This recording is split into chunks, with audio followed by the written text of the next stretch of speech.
Magandang umaga po sa ating lahat. So ang topic natin ngayon ay about sa mga sektor ng ekonomiya. So ano ba yung mga idea natin? Kung ano yung ibig sabihin ng sektor? Ano naman yung ekonomiya? Siyempre na topic na natin yan yung mga nakaraang araw. Pero ngayon, ang pag-uusapan naman natin, ito ay ang mga sektor ng ekonomiya. So, ang mga sektor ng ekonomiya ay tumutukoy sa iba't ibang mga grupo ng mga industriya o aktibidad na nag-aambag sa kabuuang output ng isang bansa. Pangunahing nahahati ang mga sektor ng ekonomiya sa apat na pangunahing kategorya. Ito yung primarya o yung primary sektor. Ang sektor na ito ay nasasangkot ng direktang pagkuha ng mga hilaw na materyales mula sa kalikasan. Kasama dito ang aktibidad tulad ng pagsasaka, pangingisda, pagmimina at pagtutroso. So itong primary sector class, ito yung mga magsasaka, yung nagtatrabaho sa, yung iba tinatawag nila na nagtatrabaho sa agriculture. So yung mga pagsasaka na ginagawa natin ay nasa kategorya ng agrikultura or agriculture. So sila yung may direktang pagkuha ng mga hilaw na sangkap o hilaw na mga materyales, di ba? Siyempre, pag nag-aani tayo, siyempre mga hilaw pa yan, no? Yun yung ibig sabihin ng hilaw na materyales. Ibig sabihin, hindi pa siya dumaan sa pagproseso. Kumbaga, ikaw mismo yung nag-ani. Kumbaga, ikaw ang nagtanim, ikaw yung nagpitas, no? Tulad ng pagsasaka, no? So, pagsasaka, yun na nga yung pagtatanim ng mga kagaya ng palay, mais, o kung ano-anong klaseng produkto na binibinta natin sa merkado. Pero ang pinag-usapan natin dito yung primary sector, hindi pa sila nagbibinta. Sila mismo yung nagtatanim pa lang. Pangingisda, sila yung nangingisda o yung mga mangingisda. Yan yung mga primary sector. Pagmimina, ikaw yung naghuhukay ng mga ginto o kung ano-ano pa yung mga treasure na minimina mo. Pagtutroso, ibig sabihin ng pagtutroso, kayo pa yung nagpuputol ng mga punong kahoy, no? So yan yung mga primary sector. Yan yung mga ginagawa ng primary sector.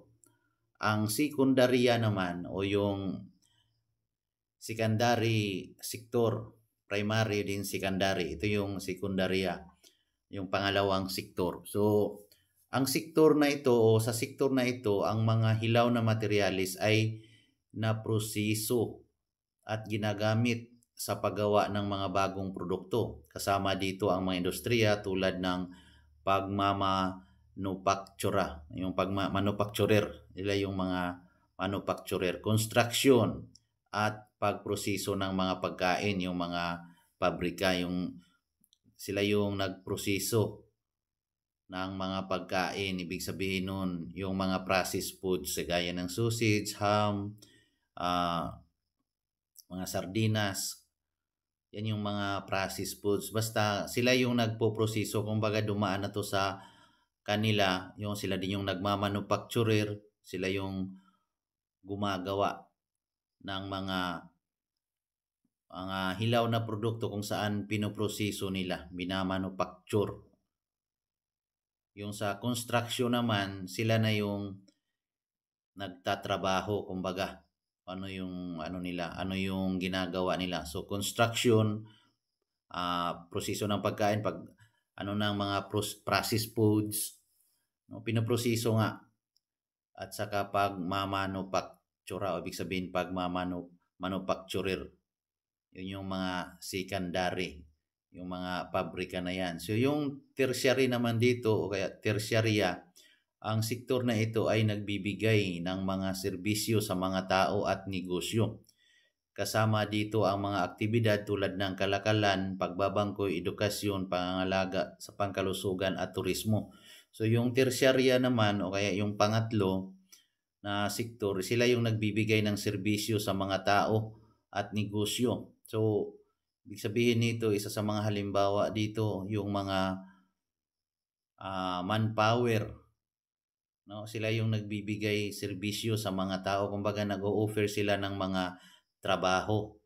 So kasama dito ang aktibidad tulad ng kalakalan, no? Sinabi nating kalakalan, ito naman yung kumbaga nakipagpalitan ng mga produkto, nagtitinda, no? Sila na yung nagtitinda, kumbaga binili mo, halimbawa yung yung sardinas ay binili mo doon sa manufacturer, yung manufacturer kasama siya, nabilong siya sa sekundarya o yung pangalawang sektor, nabilong siya doon. So ang tersyarya naman, sila yung nagbibigay serbisyo sa mga tao at sa negosyo, kumbaga tayo yung nagbibinta na naman, no? Yung mga sari-sari store na yan, kabilang yan sila sa mga mga tersyarya, mga retail store, no? So o kaya yung mga wholesaler, sila yon sa pangatlong sektor. Kalakalan, pagbabangko, ibig sabihin tayo kapag nagbabangko tayo ng ating mga pera, yung mga savings natin, so nabilong tayo doon sa pangatlong sektor. Edukasyon, no? Tayong mga teacher, bilong tayo sa pangatlong sektor kasi tayo yung nagbe-build ng mga pangarap at kaisipan ng mga bata para mag-aral. Pangalagang pangkalusugan, yung mga nurses natin nasa ospital, mga doktor, sila yung mga kabilang din sa pangatlong sektor. At turismo, yung mga nag-o-offer ng mga tourism, no? Yung turismo, so nasa pangatlong sektor sila. So kasama din sa sa pang-apat na sektor, ito yung mga pinakabagong sektor at nasasangkot sa mga serbisyo na nangangailangan ng mataas na antas ng kaalaman ng edukasyon. So kasama dito ang mga aktibidad tulad ng pananaliksik at pag-unlad, impormasyon at teknolohiya at edukasyon sa mas mataas na antas. So sabihin natin ito yung mga reporter, no? Pinakabagong sektor na nasangkot sa mga serbisyo na nangangailangan ng mataas na antas ng kaalaman at edukasyon. So, ito yung mga, kumbaga sa edukasyon, ito na yung may mga master's degree, no? Pananaliksik, mga doctoral's degree, no? Yan yung mga, yan yung kabilang sa ikaapat, quaternarya, no? Kaapat na sektor sa pagpapaunlad ng mga impormasyon at teknolohiya. Mga technology, sila yung kumbaga nag-upgrade at edukasyon sa mas mataas na antas. Upgrade sila, kaya tayong mga teacher kailangan nating mag-upgrade para makasabay tayo. So kapag nagmamasteral ka na at saka mga doktoral, kung ano pa yung kinuha mo dyan na mas mataas na antas, ikaw ay mapabilang sa pang-apat na sektor. Ang mga patakarang pang-ekonomiya, mga hakbang na ginagamit ng pamahalaan upang makaimpluwensya ang ekonomiya ng isang bansa. Mayroong dalawang pangunahing uri ang mga patakarang pang-ekonomiya. Ito yung mga patakarang piskal.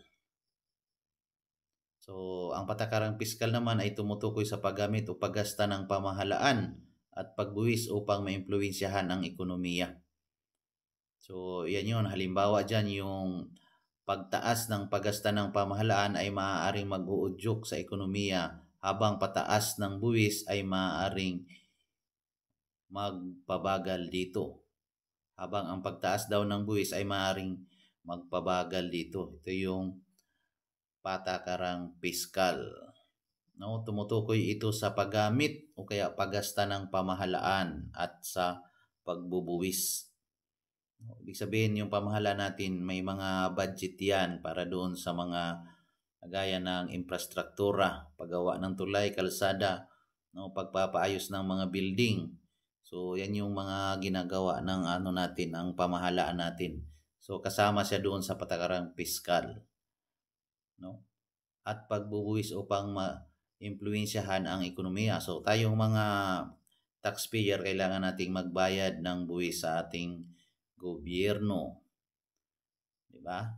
So Pangalawa dito yung patakarang monetarya. Yung patakarang monetarya naman, ito ay tumutukoy sa paggamit ng mga instrumento ng Bangko Sentral upang maimpluwensyahan ang supply ng pera at ang halaga ng pera. Halimbawa, ang pagbaba ng mga rate ng interest ay maaaring mag-udyok sa paggasta at pamuhunan, habang ang pagtaas ng mga rate at ng interest ay maaaring magpabagal dito. So, ang ginagawa dito, class, ng mga lending company o kaya yung mga nagpapautang, medyo binababaan nila yung interest para marami ang kukuha. Kasi pag mataas naman talaga ang interest ay mabagal.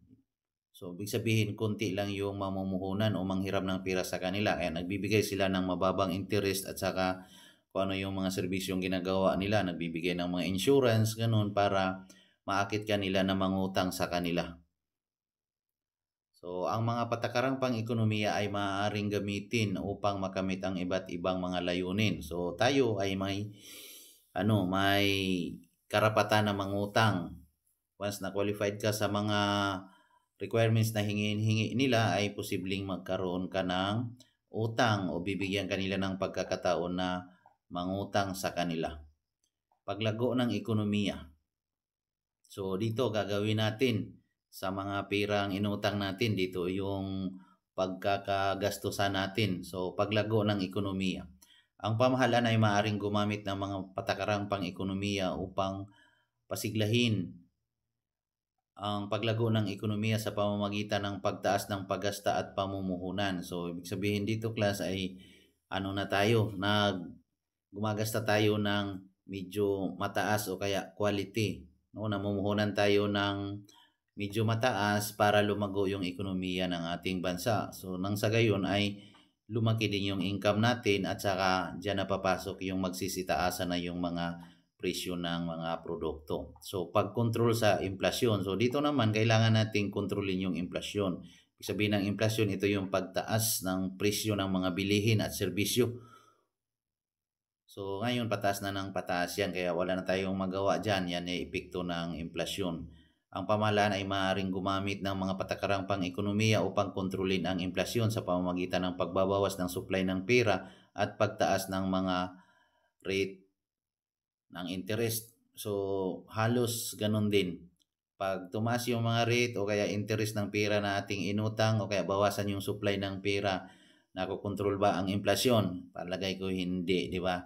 So, lalong nagigipit, lalong naghihigpit tayo ng ating sinturon dahil dyan sa inflasyon na yan. Wala tayong magagawa kundi ang magtrabaho o kaya magnegosyo. So, bawal ang tamad dito. No? Hindi makokontrol ang inflasyon sa pagtamad-tamad. So, kailangan magbuo tayo ng mga produkto na pwede nating maibenta sa merkado nang sa gayon tayo ay magkaroon ng income.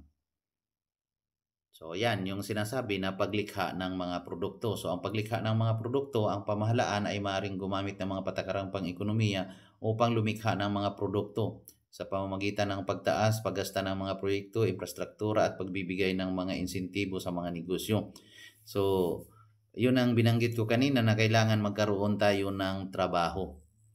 So, para sa akin, huwag mo nang hintayin na yung pamahalaan pa yung lalapit sa iyo para gumawa ka o kaya magkaroon ka ng sariling mong negosyo o trabaho. Dumiskarte ka na sa sarili mo. Kasi pag ganyan iasa mo sa pamahalaan, naku po, maraming magsisisi, maraming sinisisi. Kailangan natin maghanap ng income para tayo ay kumita at mabuhay.